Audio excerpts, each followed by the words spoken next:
Bienvenidos al episodio 45 de las conversaciones del trilema energético. Hoy María Luisa y Ham conversan con Enrique Bayonne sobre el futuro del hidrógeno. Enrique es director del clúster de la energía de la Comunitat Valenciana, y ha tenido una dilatada experiencia en la ingeniería y la operación en plantas industriales. ¿Tú sabes por qué el hidrógeno verde no triunfa? ¿Y si fuera gratis, triunfaría? Escucha este episodio si quieres una respuesta. María Luisa, Ham, todo vuestro. Gracias, Teo. Bienvenido, Enrique, a estos micrófonos. Un placer tenerte aquí. Muchas gracias a vosotros por invitarme a participar. Bienvenido. Vamos a arrancar el podcast como lo hacemos con todos los invitados y te vamos a pedir un dato, Enrique. ¿Qué dato quieres compartir con los oyentes hoy? Pues mira, yo querría compartir uno que es muy emblemático de lo que ocurre con el hidrógeno.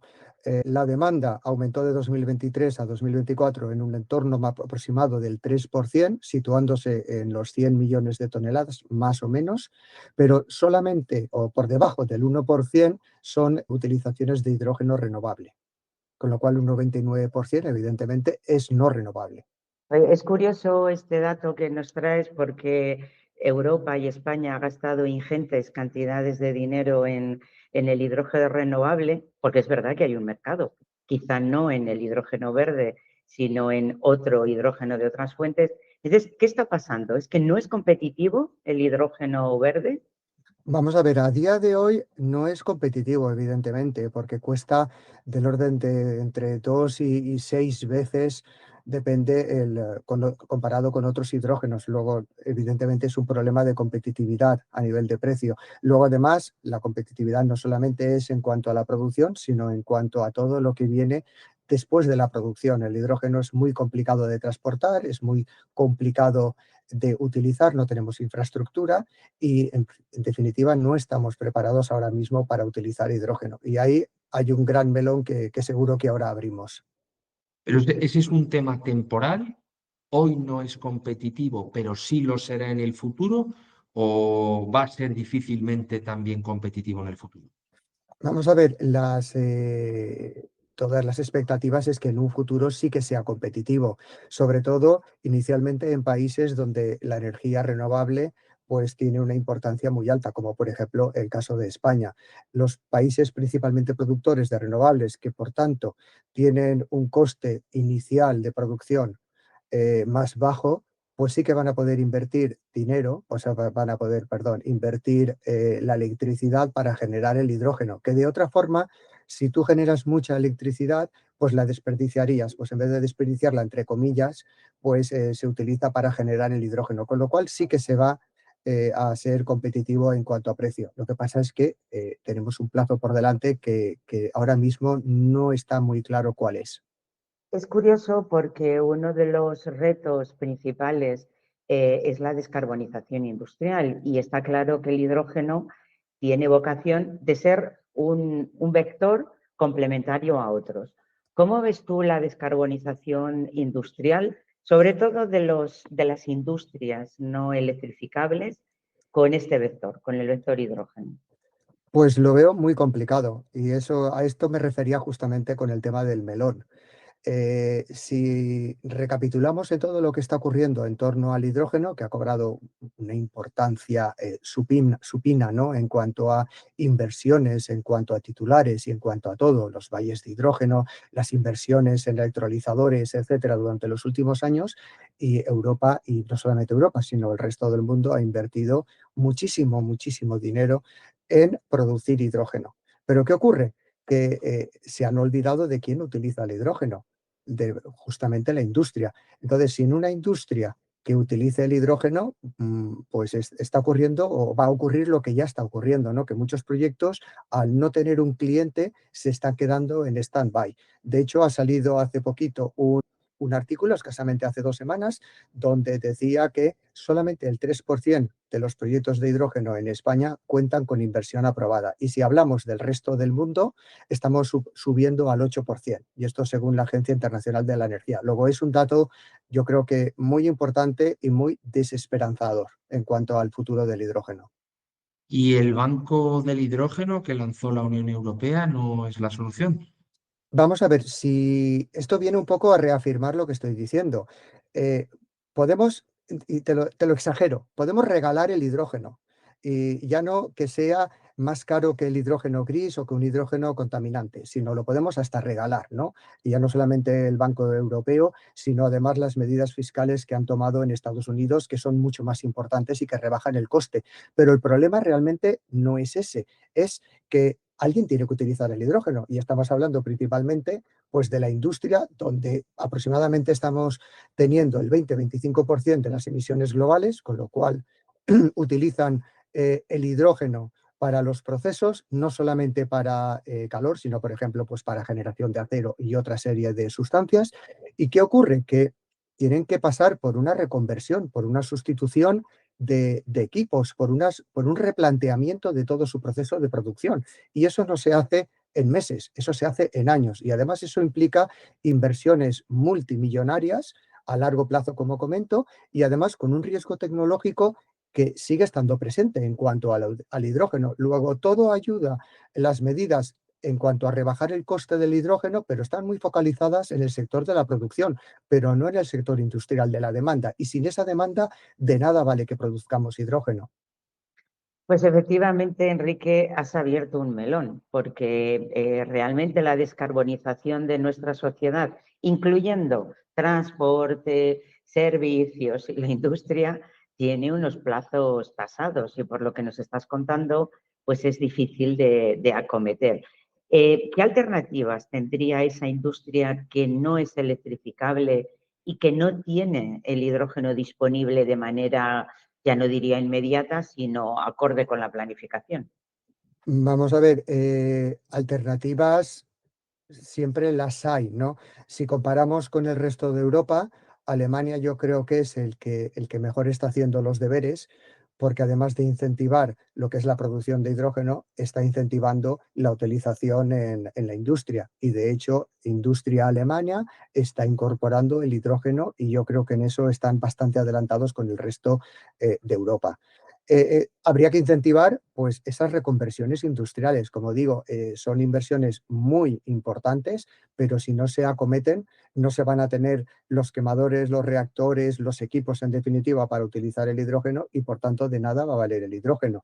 Otra solución es, pero bueno, es un poco lo de siempre, ¿no? Es penalizar o obligar o marcar cuotas de utilización de hidrógeno, pero al final estamos en lo mismo, queremos aprovechar o meter todos los recursos en producción, pero no ayudar a las empresas, sino, y eso luego además puede traer otra serie de problemas económicos. El tener que hacer inversiones sin ayuda, el tener que reconvertirse para utilizar hidrógeno sin ningún tipo de ayuda por obligación, aparte de los plazos, pues como digo, la inversión económica, que luego evidentemente pues van a trasladar al coste de los productos, que al final repercutirá en la inflación, etcétera, etcétera. Citas a Alemania y parte de todas estas tuberías multibillonarias que se están planificando, el H2Med, etcétera, para llegar allí y suministrar a esa demanda, no sé si son rentables, pero luego por el otro lado, Alemania yo no sé cuánto está confiando ya en el hidrógeno, porque los últimos 20 gigavatios de ciclo combinados que se aprobaron ya no tenían el requisito antiguo de que tengan que ser turbinas compatibles con el hidrógeno. Entonces, pues seguramente como serán más baratas, las pondrán normales, solo de gas. Entonces, ¿esto es Vamos a ver, rentable? ¿Vamos a esperar? ¿No? sí, vamos a ver, esto es un poco como qué es primero, la gallina o el huevo, ¿no? Necesitamos la industria reconvertida con equipos para poder utilizar hidrógeno, pero necesitamos también tener las redes de distribución y la producción, algo similar a lo que ha ocurrido con la infraestructura del vehículo eléctrico. Por una parte tiene que avanzar la producción y el abaratamiento de los vehículos eléctricos y por otra parte tiene que avanzar la red de infraestructura de recarga. Pues con el hidrógeno ocurre lo mismo. Alemania lo que está haciendo es diversificar. Quizás, como dices, está intentando también introducir o mantener otra serie de fuentes, pues porque está viendo lo que está ocurriendo. Los plazos en cuanto a las redes de distribución no se van a cumplir, eso es lo que parece. Los plazos en cuanto a las producciones no se van a cumplir con un alto porcentaje, como hemos visto, como he comentado al principio en el dato, a nivel global en torno al 7-8% de proyectos con decisión final de inversión. Luego eso quiere decir que hay un 90 y tantos % de proyectos que están en el aire. Si todo está en el aire, ¿quién asegura que en el 2035 se van a cumplir los objetivos? Y de hecho yo creo que eso es un dato bastante elocuente, ¿no? Y es bastante conocido, que hay una producción anunciada para el 2030 aproximadamente de unos 35 millones de toneladas de hidrógeno, pero en cambio la demanda comprometida es de únicamente 14, o sea, de menos de la mitad. Luego, es un problema. Va a haber un problema en que por mucho que se intente, pues no se va a llegar, o parece que no se va a llegar. Enrique, has mencionado antes algo que me ha llamado mucho la atención. Imaginemos que tenemos todo el hidrógeno disponible porque alguien nos lo regala. Las empresas que hagan las inversiones para transformar sus procesos y adaptarlos al hidrógeno, luego tendrán que vender sus productos en un mercado competitivo y global, ¿no? Algo que nos preocupa mucho en Europa, hacer de nuestra industria competitiva. En otros países, otros productos serán seguramente más competitivos porque no están detrás de estas inversiones. No estamos, y voy a decir una expresión loca, pegándonos un tiro en el pie con este tema. Pues te podría dar la razón, pero no es solamente este tema. Yo creo que desgraciadamente hemos visto en los últimos años pues, determinadas decisiones que perjudican a la industria desde un punto de vista económico. Parece que están más orientadas a un tema, a un punto de vista ambiental y han dejado un poco de lado el punto de vista económico. Aquí el primer ganador, entre comillas, va a ser aquel país que tenga una alta producción de renovable, pero que tenga poca industria pesada. Entonces, tiene poca necesidad de reconversión la industria, que es realmente el gran reto que hay ahora mismo, el meter toda esa inversión multimillonaria para cambiar los equipos y poder utilizarlos, pero si no lo tienen que hacer y en cambio pueden generar hidrógeno de una manera relativamente barata porque tienen mucha renovable y además tenemos una infraestructura ya desarrollada para el reparto y para la distribución de ese hidrógeno, pues esos países son los que van a tener una fuente de ingresos y una economía más próspera, mientras que los que tengan la industria pesada, como muchos países europeos, pues van a tener un problema, evidentemente, un problema además competitivo, porque ya lo estamos viendo, estamos compitiendo en entornos globales y vemos que estamos muy lejos de otros países que se están comiendo la tarta de la producción y de la distribución. Al final no estamos reduciendo el CO2 a través de deslocalizar industria, no solo en España, sino en Europa. Bueno, eso es una trampa, ¿no? Eso también ocurre en el tema marítimo, ¿no? Se pasa por determinadas zonas donde no se es tan exhaustivo en el control, hay cambios de ubicaciones y cambios de barcos y a partir de ahí se lleva al sitio y parece que no ha habido. Habría que ver todo el ciclo de vida, pero evidentemente eso puede llevar a deslocalizaciones, que de hecho están ocurriendo también en otros sectores. Evidentemente, la industria ahora mismo europea, con las autoexigencias que se está imponiendo a nivel medioambiental, pues tiene un problema, por una parte, tecnológico para poder cumplir esas exigencias, y el caso yo creo lo hemos visto muy claro con el tema de la automoción, y lo mismo está ocurriendo ahora con tecnologías emergentes como el hidrógeno, y ahí hay, como digo, un reto muy importante.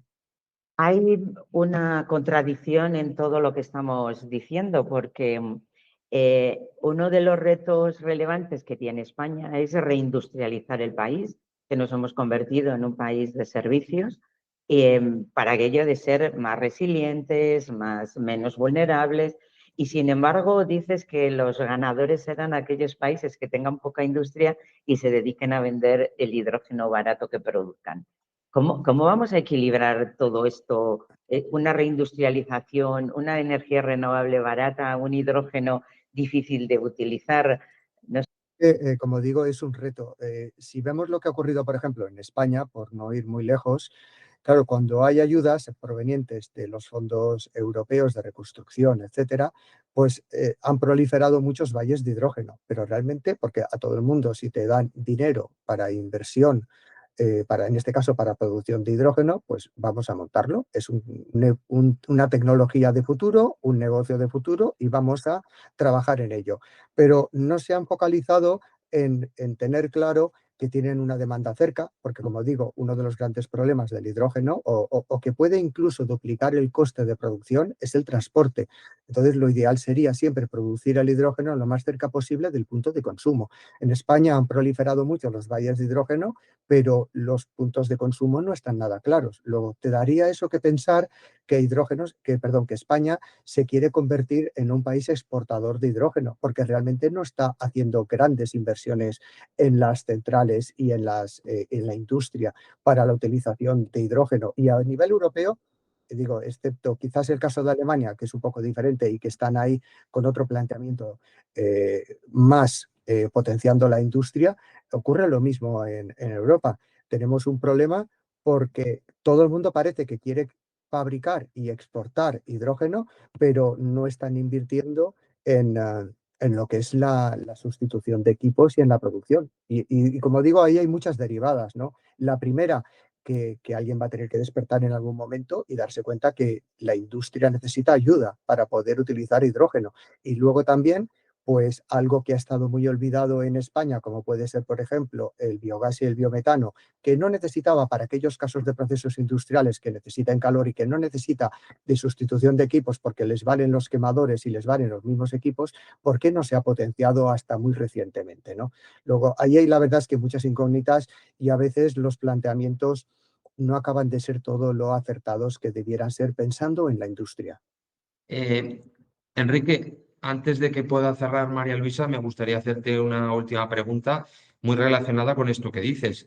Se está planteando el hidrógeno como un vector intermedio para terminar en un combustible para el avión, el llamado SAF, o en metanol, o en otro tipo de fuentes de combustible en la que hemos utilizado el hidrógeno jugando entre las moléculas de carbono, hidrógeno, oxígeno y demás. ¿Cómo ves este futuro de utilizar el hidrógeno como un punto intermedio? Vamos a ver, el hidrógeno lo bueno que tiene es que, como dices, es un vector, luego es muy versátil.